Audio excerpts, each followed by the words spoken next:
उत्तर प्रदेश की राजनीति में लगातार सियासी संग्राम मचा हुआ है, क्योंकि एक तरफ समाजवादी पार्टी सीट शेयरिंग फॉर्मूले के तहत 63 सीटों पर चुनाव लड़ रही है, तो दूसरी तरफ कांग्रेस पार्टी सहयोगी दल के रूप में काम कर रही है। अखिलेश यादव तमाम रैलियों के माध्यम से भारतीय जनता पार्टी को इस बार पटकनी देने का दावा करते नजर आ रहे हैं, लेकिन अपर्णा यादव को लेकर के भारतीय जनता पार्टी ने जो सॉफ्ट एंगल अपनाया हुआ है, जिस तरीके से उत्तर प्रदेश में 2022 के विधानसभा चुनाव हुए, उस दौरान योगी आदित्यनाथ की सरकार में ये कयास लगाए जा रहे थे कि अपर्णा यादव को कोई बड़ी जिम्मेदारी दी जाएगी, लेकिन अपर्णा यादव 2022 से लेकर 24 के आते आते और लोकसभा चुनाव के महाकुंभ के आते आते अभी तक पावरलेस है, यानी कि उनके पास अभी कोई सियासी आधार नहीं है। इसको देखते हुए कहीं ना कहीं भारतीय जनता पार्टी ने जो रुख अख्तियार किया है, शिवपाल यादव को ये भनक लग गई है कि अपर्णा यादव का राजनीतिक भविष्य ज्यादा यहाँ पर जो चमकता नहीं दिखाई दे रहा है, और इसी आधार पर उन्होंने अपर्णा यादव को समाजवादी पार्टी में दोबारा शामिल करने की पेशकश की।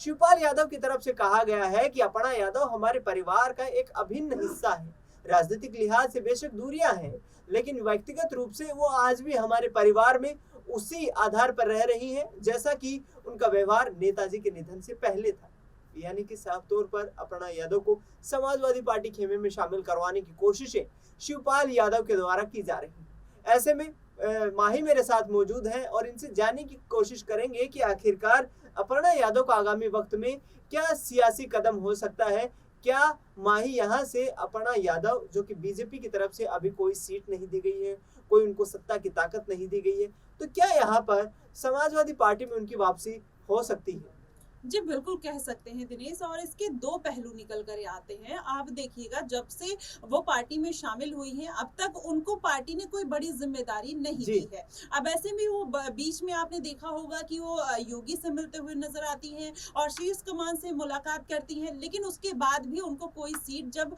जो प्रत्याशियों की लिस्ट आती है उसमें भी उनका नाम नहीं होता है। अब ऐसे में वो बार बार ये बयानबाजी भी करती दिखाई देती है कि उनको इससे कोई फर्क नहीं पड़ता है, वो पार्टी में एक कार्यकर्ता के तौर पर, स्ट्रॉन्ग कार्यकर्ता के तौर पर लगी हुई है, उनको कोई जिम्मेदारी से बहुत ज्यादा फर्क नहीं पड़ता है, लेकिन वाकई में फर्क पड़ता है। और दूसरा पहलू अगर देखा जाए तो अपर्णा यादव अपने परिवार से जिद कर कर कहीं ना कहीं भाजपा में शामिल हुई थी। उनके परिवार में किसी की मर्जी नहीं थी। जब मुलायम सिंह यादव जिंदा थे तब उन्होंने काफी समझाया था, लेकिन वो मानी नहीं और वो बीजेपी में शामिल हो गई। अब ऐसे में अगर इस बार के चुनाव में जो 2-3 सीटें बची हुई हैं, अगर उसमें अपर्णा यादव को कोई जिम्मेदारी नहीं मिलती है, तो ऐसे में माना जा रहा है कि अपर्णा यादव हो सकता है आने वाले दिनों में सपा में शामिल होते हुए जरूर नजर आएंगे। क्योंकि दिनेश,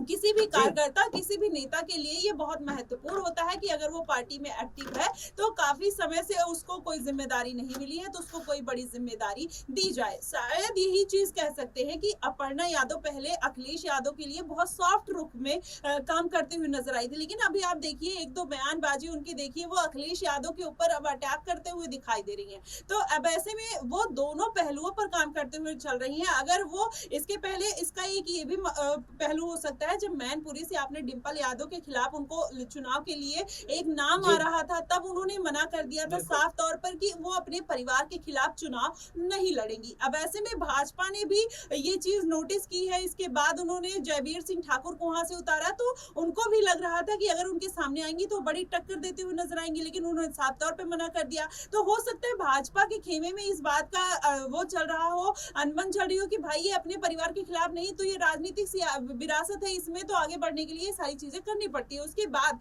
जब डिंपल यादव ने एक बयान दिया, उसमें वो कहीं ना कहीं अखिलेश यादव के ऊपर तंज कसते हुए नजर आई। तो ऐसे में इस पूरे समीकरण को देखा जाए तो अभी अपर्णा यादव भाजपा में अपना बेस्ट देती हुई नजर आ रही है, लेकिन अगर आने वाले दिनों में अगर उनका पार्टी में कुछ जनाधार या वर्चस्व नहीं दिखाई देता, जाहिर तौर पर वो सपा में वापसी कर सकती है, समाजवादी पार्टी में वापसी कर सकती हैं। और यहाँ पर अपर्णा यादव चुनाव लड़ने के लिए इच्छुक जरूर हैं, उन्होंने अपने इरादे जाहिर कर दिए हैं, लेकिन भारतीय जनता पार्टी के उन पैरामीटर्स पर खरा उतरती नहीं दिखाई दे रही है जैसा कि उनको राजनीतिक माहौल चाहिए। यहाँ पर जिस तरीके से अपर्णा यादव की तरफ से रायबरेली सीट से चुनाव लड़ने की कहीं ना कहीं मंशा जाहिर की गई है, तो माही क्या रायबरेली सीट से प्रियंका गांधी या गांधी परिवार के किसी सदस्य के खिलाफ चुनावी मैदान में अपर्णा यादव को भारतीय जनता पार्टी उतार सकती है? जी बिल्कुल कह सकते हैं। अभी आपने कुछ दिन पहले देखा ब्रिजभूषण शरण सिंह के कैसरगंज से सीट अभी उनकी अटकी हुई है, तो ऐसे में माना जा रहा है कि अपर्णा यादव की वहां से भी अटकलें लगाई जा रही थी। और अपर्णा यादव आपने देखा होगा कुछ दिन पहले ही उन्होंने कहा था कि वो प्रियंका गांधी के खिलाफ चुनाव लड़ना चाहती हैं, तो ऐसे में अब माना जा रहा है। लेकिन अगर लिस्ट आ गई इसमें अपर्णा यादव का नाम नहीं हुआ, बाद की बात फिर देखी जाएगी। लेकिन अभी तो जो कयास है वो यही लगाया जा रहा है कि अपर्णा यादव अगर आने वाले दिनों में रायबरेली से चुनाव लड़ती हुई नजर आ सकती है। अगर प्रियंका गांधी रायबरेली से खड़ी होती हैं तो, अगर नहीं खड़ी होती हैं तो वो भी कयासबाजी बंद हो जाएगी। बिल्कुल, यहाँ से वो भी तमाम कयासबाजियां बंद हो जाएंगी। माही, आखिरी सवाल रहेगा, योगी सरकार में क्या 2024 के लोकसभा चुनाव के बाद अपर्णा यादव यदि बीजेपी में रहती हैं, कोई जिम्मेदारी दी जा सकती है या फिर केंद्र की राजनीति में उनको कोई विशेष यहाँ पर जो है काम दिया जा सकता है, जिम्मेदारी दी जा सकती है? जी बिल्कुल कह सकते हैं। आपने देखा कुछ दिन पहले शिवराज सिंह चौहान जिस तरीके से 4 बार वो मुख्यमंत्री रहे लेकिन उनको कोई बड़ी जिम्मेदारी नहीं मिली, उसके बाद उनको अब केंद्र में वहां से फिर से टिकट दिया गया। केंद्र में अब माना जा रहा है कि आने वाले दिनों में उनकी कोई सरकार कोई बड़ी जिम्मेदारी देती हुई दिखाई दे सकती है। तो इसमें दो राय नहीं है कि अपर्णा यादव अगर जिस तरीके से अभी लगी हुई है, आने वाले दिनों में अगर उनको इस प्रत्याशियों की लिस्ट में उनका नाम नहीं आता है तो जाहिर तौर पर इस बार भाजपा चूकेगी नहीं, क्योंकि एज अ अभी उसके बाद विधानसभा का चुनाव आने वाला है। तो कहीं ना कहीं अपर्णा यादव को बीजेपी नहीं चाहेगी कि उनके खेमे से जाए, और उनके लिए आने वाले दिनों में चाहे अखिलेश के खिलाफ चाहे और भी उनके परिवार के तमाम लोग हैं, वो चाहेगी कि उनके खिलाफ वो उनको यूज कर पाए। बिल्कुल, भारतीय जनता पार्टी चाहती है कि यादव परिवार के उस किले में सेंधमारी की जाए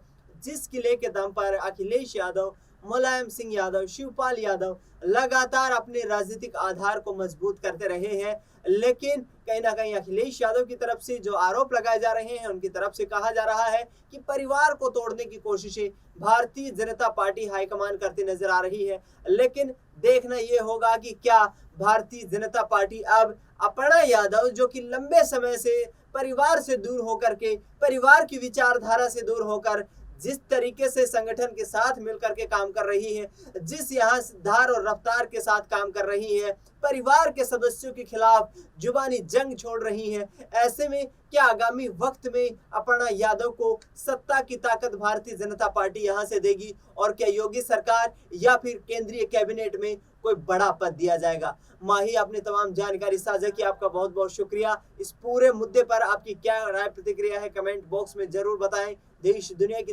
तमाम बड़ी खबरों के लिए आप देखते रहिए SPN 9 न्यूज।